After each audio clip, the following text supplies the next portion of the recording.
1个礼拜前从葡萄牙回到瑞士，然后我在葡萄牙当中啊，我发现葡萄牙跟台湾有一个共同的点，其实就是好，下一道菜呢，叫做 assorda， 其实它是一种面包汤，我们会用橄榄油啊、水啊、蛋呢，还有一些地方还会加巴嘎料，我刚刚给你们介绍的。好，下一道菜呢，叫做 assorda， 其实它是一种面包汤，我们会用橄榄油啊、水啊、蛋呢，还有一些地方还会加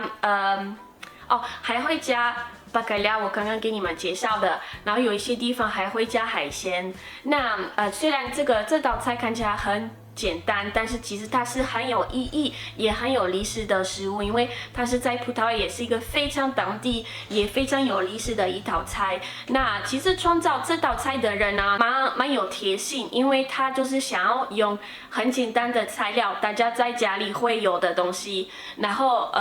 给资料比较少的人呢，像穷人，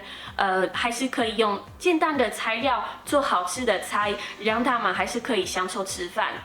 好，下一道菜叫做 dosta mista， 就是我超级爱的一道菜，我们会特别在早上吃的。那这个就是一个吐司，然后里面放火腿跟 cheese。那这道菜的特色呢，就是面包会用葡萄牙自己做的面包，就是用手工来做，我们叫做 pão caseiro。因为就是在家里做的面包，然后这个面包很香，然后也很 QQ 的。那我们会用一个机器，用这个三明治压片，这样子它会变成很 crunchy， 然后很 juicy， 还有那个 cheese 会融化了，然后我们就会配咖啡。对，配咖啡跟牛奶，这是一个我们咖啡的一个文化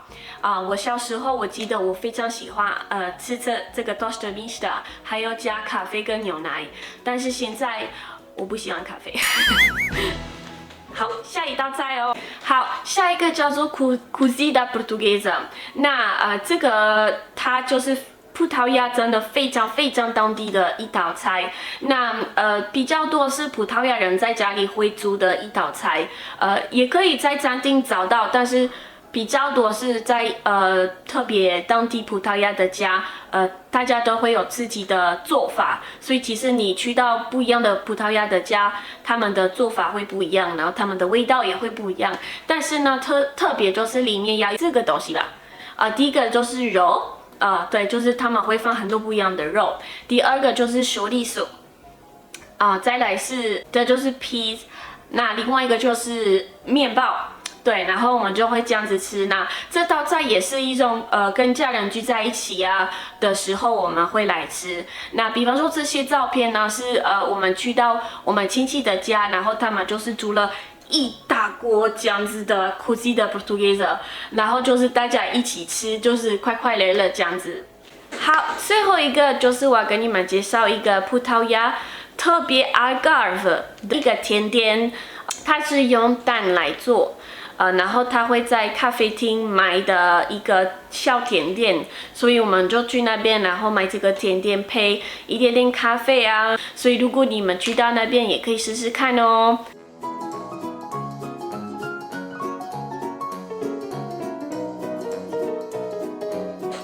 今天的影片到这里，你们有没有流口水呢？有没有想去葡萄牙玩？还有吃到很好吃的美食呢？那如果你们对葡萄牙好奇，或是有想去，你们也可以来到我的 IG 或是 Facebook，传讯息给我，我可以推荐给你们一些地方，或是给你们一些建议。我们结束这个影片之前呢，记得去按赞、订阅、分享，因为真的很有帮助。然后记得去追踪我的 IG、TikTok、Facebook。那我们就下次见吧，拜拜。